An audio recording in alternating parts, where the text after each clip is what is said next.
Last couple of days, I went deep on how skills work. I've actually learned quite some things. Things that apply to skills, but also things that apply, or the same principles that apply to multiple parts of my workflow. The number one thing I learned is keeping your skills compact. Keeping it a maximum of 500 lines and a maximum of 5,000 tokens is definitely the biggest thing you can do. You don't want to fill up the context window with a lot of tokens that turn out not to be as relevant. So whenever you create a skill, keep it compact, keep it less than 500 lines, and keep it less than 5,000 tokens. The second thing I've learned is descriptions matter a lot. Pretty much everything about the description is what causes it to trigger it. So the description can definitely be optimized so that it gets triggered when something is mentioned indirectly or something gets mentioned and you don't want it to trigger. There's a lot of things you can do with your description, and that's like a whole video on itself, but I learned that the description is quite important on when it gets triggered and when it doesn't.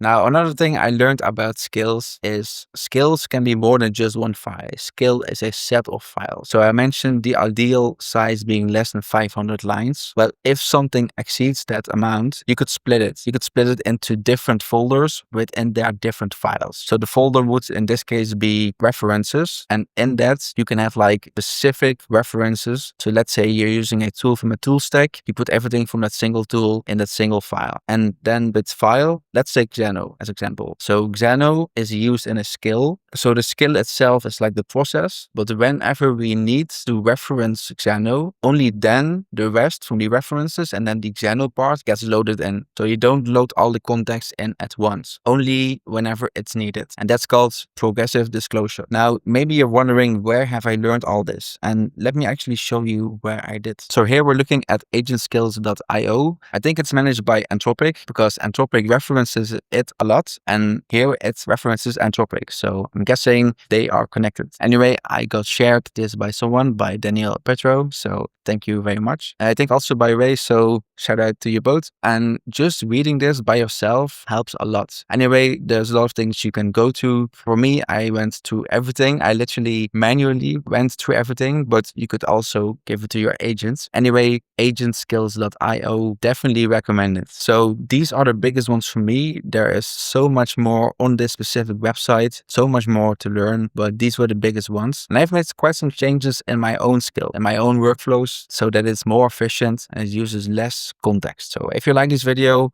let me know in the comments and I will see you in the next one.